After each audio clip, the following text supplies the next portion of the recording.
A hot tub moment I never expected with my best friend. The cabin was exactly what we needed, isolated, quiet, surrounded by snow-covered pines that looked like something out of a postcard. Josh had found it on some rental website, sent me the listing with a message that just said, "This, next weekend, no excuses." I hadn't argued. After the year we'd both had, a weekend away from the city felt like salvation. "Dude, there's a hot tub," Josh's voice echoed from the back deck, filled with the kind of childlike excitement that made me smile despite my exhaustion. An actual hot tub with jets and everything. I dropped my bag in the bedroom and walked out to join him. The deck overlooked a frozen lake, mountains rising in the distance, the setting sun painting everything in shades of orange and pink.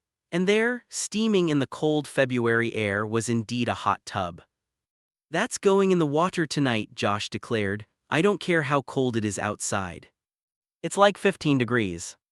That's what makes it perfect: hot water, cold air, mountains, stars." He turned to look at me, his brown eyes bright. "This is going to be epic, Connor." Josh Chen had been my best friend since sophomore year of college, 8 years of friendship that had survived cross-country moves, terrible relationships, career changes, and that one regrettable karaoke incident we'd sworn never to mention again. He knew me better than anyone, which is why he'd known without me saying anything that I needed this trip.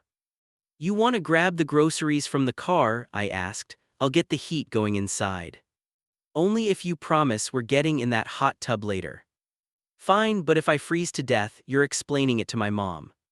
We spent the afternoon like we always did, cooking together in the kitchen, arguing about what movie to watch, falling into the easy rhythm that came from years of friendship. Josh made his famous stir-fry while I chopped vegetables and tried not to think about the reason I'd needed this escape. "So," Josh said casually, too casually as he stirred the pan, "have you talked to Michael at all?" Michael, my ex-boyfriend of 2 years. The man I'd thought I might marry until I'd discovered he'd been seeing someone else for the last 6 months of our relationship. "Nope, blocked his number, unfollowed him everywhere, clean break." "Good, he didn't deserve you anyway." Josh plated the food with more force than necessary. "Guy was a tool." "You always said you liked him." I lied. "I thought you were happy, so I supported it. But Connor, he was boring, like painfully boring. You'd light up talking about your work or some random documentary you watched and he'd just sit there on his phone." I wanted to shake him. I laughed despite myself. "You could have said something." "Would you have listened?" "Probably not." I'd been so determined to make it work with Michael, to prove that I could have a stable, adult relationship. I'd ignored all the signs that we were fundamentally incompatible: the lack of real conversation, the way he never wanted to do anything spontaneous, how he'd made me feel like my interests were silly or immature.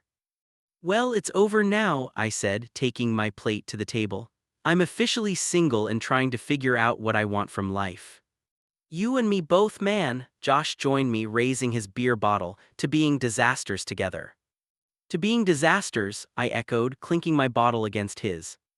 After dinner, we changed into swim trunks. Josh emerged from the bathroom shirtless and I had to actively avoid staring at his chest. He'd always been fit. He ran marathons and did CrossFit, but I'd gotten very good over the years at not noticing, at keeping my feelings buried so deep even I could almost forget they existed. "Almost." "You ready for this?" he asked, grabbing towels from the linen closet. "Ready to turn into a popsicle the second we get out." "Absolutely." The shock of cold air hit us the moment we stepped onto the deck. I could see my breath, feel the temperature drop wrapping around my bare skin, but Josh was already lifting the hot tub cover, releasing a cloud of steam that rose into the night sky. "Oh my God, that looks amazing," he breathed. We climbed in quickly and the heat was immediate and overwhelming. I sank down until the water hit my shoulders, feeling the tension I'd been carrying for months start to dissolve. "This was a good idea," I admitted. "I always have good ideas." Josh settled across from me, his head tipped back against the edge of the tub, eyes closed. "We should do this more often, just escape, forget about work and relationships and all the complicated stuff." Sounds nice in theory. But we're both workaholics who overthink everything. Escaping isn't really our style." He opened one eye to look at me. "Maybe it should be." We sat in comfortable silence for a while, the jets humming, steam rising around us. Above, stars were starting to appear in the darkening sky, more stars than you ever saw in the city, bright and clear and impossibly distant. "Can I ask you something?" Josh said eventually. "Always. Are you okay, like really okay? I know you say you are, but I also know you're good at pretending everything's fine when it's not." I considered lying, saying I was great, moving on totally over Michael, but this was Josh, the one person I could never really lie to. "I don't know," I admitted. "Some days I'm fine, other days I feel like I wasted 2 years on someone who didn't even really see me, like I was so focused on making the relationship work that I stopped being myself." "What do you mean?" Michael never wanted to do anything spontaneous, so I stopped suggesting it. He thought my movie collection was childish, so I stopped talking about it. He didn't like hiking or camping or any of the outdoor stuff I love, so I just stopped doing it. I turned myself into this smaller, quieter version of who I actually am, and I didn't even realize it until after we broke up. Josh was quiet for a long moment. When he spoke, his voice was serious. "Connor, you're one of the most vibrant people I know. The fact that you dimmed yourself for someone who couldn't appreciate you it kills me, honestly. You deserve someone who loves every part of you, especially the parts Michael thought were too much."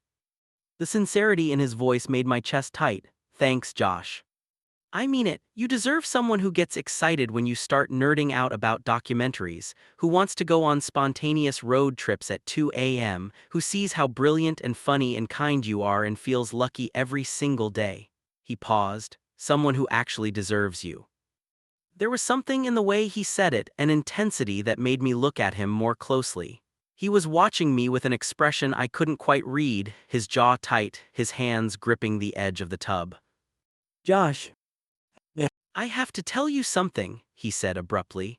"And I know the timing is terrible and I know you're still dealing with the Michael stuff, but if I don't say it now I'm going to lose my nerve and I've already been quiet for 8 years and I can't do it anymore." My heart started pounding. "What are you talking about?" He took a deep breath, steam swirling around his shoulders.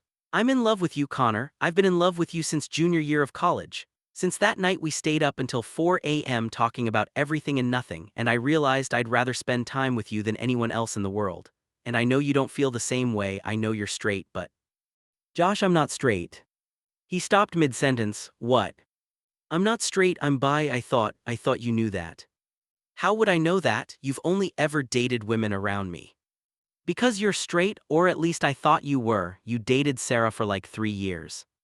I'm gay, Connor, I came out to you sophomore year."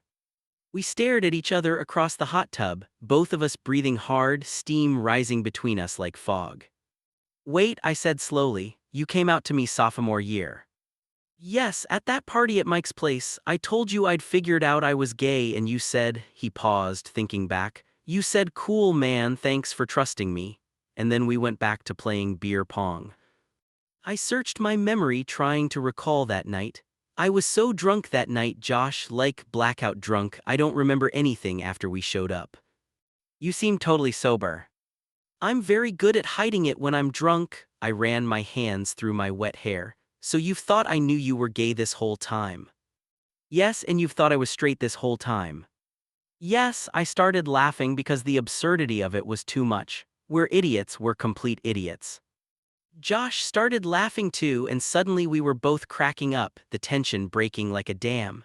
When the laughter finally subsided, we were closer than we'd been before. I didn't remember moving, but somehow we were only a few feet apart now.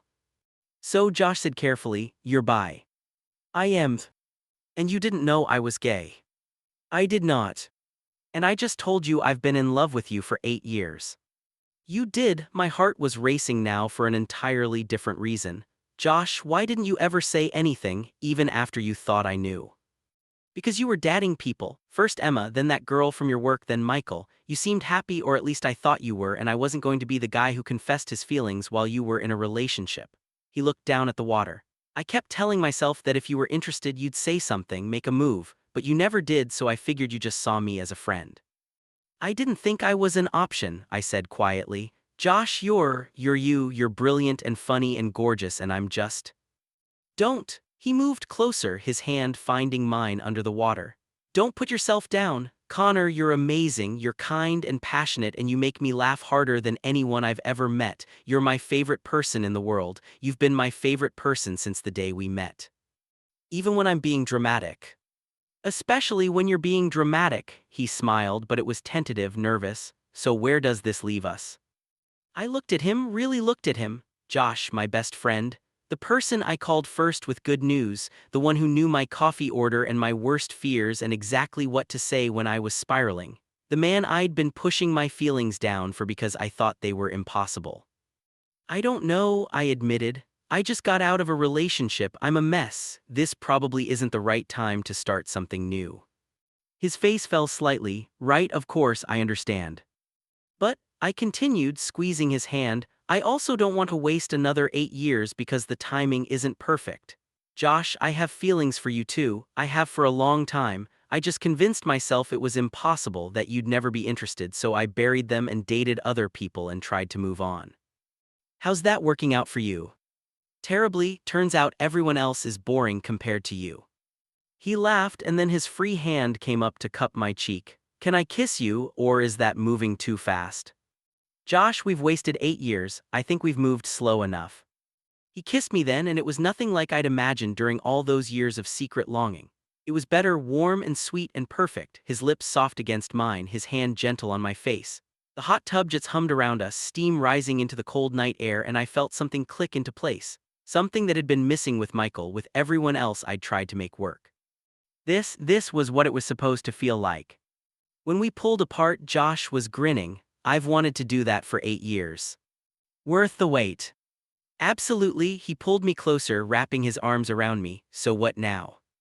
Now we figure it out as we go, we take it slow or fast or whatever feels right. We mess up probably because we're both disasters, but we do it together. I rested my forehead against his. And we promise no more hiding, no more assuming, we talk about everything. Everything, he agreed. Starting with the fact that I'm completely in love with you and have been for 8 years, and I'd really like to be your boyfriend if you'll have me. Josh Chen, are you asking me out in a hot tub? Is that too cliché? It's perfect, I kissed him again, longer this time, and yes, obviously yes, I'd love to be your boyfriend. We stayed in the hot tub for another hour, talking about everything we'd kept hidden for years.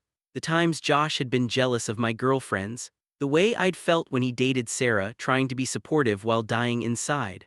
All the moments we'd almost said something, almost crossed that line but pulled back at the last second. Remember that night after your grandfather's funeral? Josh asked. When I came over and we just sat on your couch for like 6 hours. You held me while I cried. I almost told you then, you were in my arms and it felt so natural and I almost just said it. But you were grieving and it felt wrong to make it about me. I remember thinking that you gave the best hugs, that I felt safer with you than I'd ever felt with anyone. I traced patterns on his shoulder with my finger. I think part of me always knew, Josh, I just didn't let myself believe it. Well, believe it now. He caught my hand, brought it to his lips. I love you, Connor Matthews, I'm in love with you, and I plan to spend a lot of time showing you exactly how much. I love you too, I said, and it felt like breathing for the first time in years. This is crazy, right? 8 years of friendship and everything changes in one night. Not everything, we're still best friends, we still know each other better than anyone else. That doesn't change, he smiled. We just get to add kissing to the list of things we do together. Among other things, I added with a grin. Slow down, we're taking this at your pace, remember. My pace might be faster than you think, it's been 8 years, I've got some lost time to make up for. Josh laughed, pulling me in for another kiss. Then let's start making up for it. Later, wrapped in towels and sitting by the fireplace inside, Josh's head on my shoulder and my arm around him, I thought about how life had a way of surprising you. How I'd come up here to escape heartbreak and found something I'd been looking for all along. Hey Josh. Thank you. For what? For being brave enough to say something, for not letting us waste another 8 years, for loving me even when I was too oblivious to see it. He lifted his head to look at me. You don't have to thank me for loving you, Connor, that's the easiest thing I've ever done. I kissed the top of his head, feeling more settled than I had in years. Outside, snow had started to fall, blanketing the deck and the hot tub and the trees in white. Inside, the fire crackled and Josh's hand found mine, our fingers intertwining like they'd been doing it for years. Maybe they had been in all the ways that mattered. Maybe we'd been building toward this moment since that first night in college when we stayed up talking until dawn. Maybe some loves were worth waiting for, worth 8 years of friendship, worth every moment of confusion and longing and hope. A hot tub moment I never expected with my best friend had turned into the beginning of something I'd wanted for years without even admitting it to myself. And as Josh fell asleep against my shoulder, his breathing even and peaceful, I sent a silent thank you to the universe for booking errors, for honest conversations, for courage, and for the kind of love that's been there all along, just waiting for the right moment to reveal itself. This was that moment. And it was perfect.